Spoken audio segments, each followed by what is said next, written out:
काय गरज आहे नाला काढताना त्याला काय गरज आहे?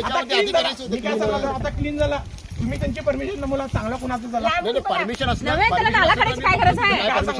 ते नाला क्लीन केले परमिशन मिळालीच नाही समजा त्याला क्लीन करायला सांगितलं कोण त्यांना मी काय सांगायला साहेब क्लीन करायला सांगितलं कोण पहिला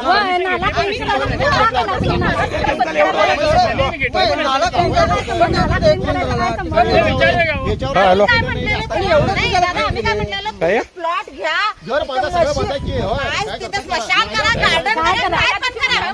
व्यवस्थित तुझं काय आम्ही त्यांच्याकडे मी चांगलं का आम्हाला त्रास होणार आणि ड्रेनेज स्लॉप इकडे करायला हे कुठला एक तर ते ऑफिसर वेगळे ड्रेनेज केलेला परमिशन असली तर इथपर्यंत काय प्रॉब्लेम आहे का तुम्हाला? आम्ही नाला अडवणार हो नाल्यावर इथपर्यंत काय प्रॉब्लेम आहे का जाग्याचा रोड काढलेला?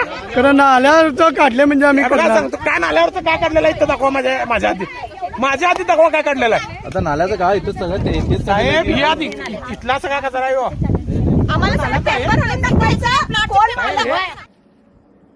या दुसऱ्या व्हिडिओत पलीकडे त्याचं सगळं इलिगल लेआउट जे अनधिकृतपणे त्यानं केलेलं आहे तिथे JCB वगैरे सगळं कामाला ठेवलेलं आहे त्यानं आणि त्याच्या पलीकडे इकडं नाल्याच्या शेजारी पाईप पण आणून टाकलेले आहेत सिमेंटचे पाईप.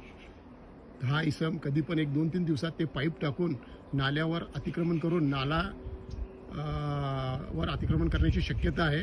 त्यामुळे पावसाळ्यात सगळा कचरा साचून या नाल्यामधला सगळा कचरा साचून हे पाणी सगळं टीचर्स कॉलनी आणि बाडीवेले कॉलनीत भरण्याची शक्यता आहे. हे दरवर्षी पावसाळ्यात इतर टीचर्स कॉलनी बाडीवेले कॉलनीमध्ये पाणी शिरतेच.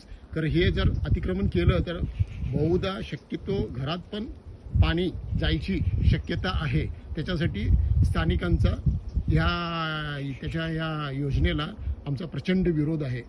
त्याच्यासाठी आम्ही सगळे मिळून त्यांना विरोध करतोय.